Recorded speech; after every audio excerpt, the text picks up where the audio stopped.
Hello guys, for today's video nawa na naman nga ako dito sa aking nails, kaya naman papalitan ko lang siya ng kulay. Yes, i-refer ko lang siya, tatanggal lang natin siya ng polygel, pero yung fake nails dyan pa rin yan.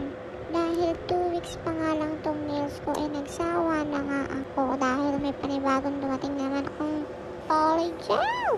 Aray ko, Diyos ko. Kaya naman papalitan na natin siya dahil nga hindi ako makontento sa kuko ko. Alam nyo ako pag may dumarating ako iba-ibang color ng polygel, tinatry ko muna talaga sa akin bago ko i-try sa aking client dahil para makita ko kung talaga magandits siya, ganun. At ayan nga, natanggal ko na rin yung polygel at ayan, tinan nyo, nakikita nyo, ninilaw-nilaw na rin siya. Gawa nga nang nirefill ko lang siya. At dahil hindi ako makontento sa aking kuko, papalitan natin siya ng ibang color naman. At ayan na nga, tatanggalin na natin mga dry skin. At ayan, natanggal ko na siya. Yung mga dilaw-dilaw dyan, hindi na matanggal yan guys. Dahil na rin siguro yan sa glue na ginamit ko. Kaya nagdidilaw-dilaw na siya. Pero pinutkot ko yun, malinis yan ah.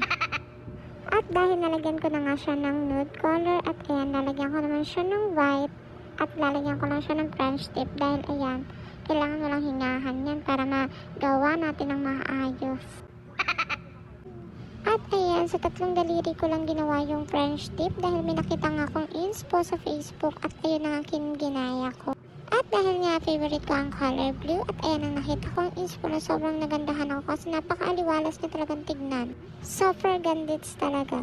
At kaya naman ayan ang ginaya natin at ayan, di ko na pala napakita sa inyo kung paano gawin yung flower. Ayan na siya. Sobrang excited. Diba?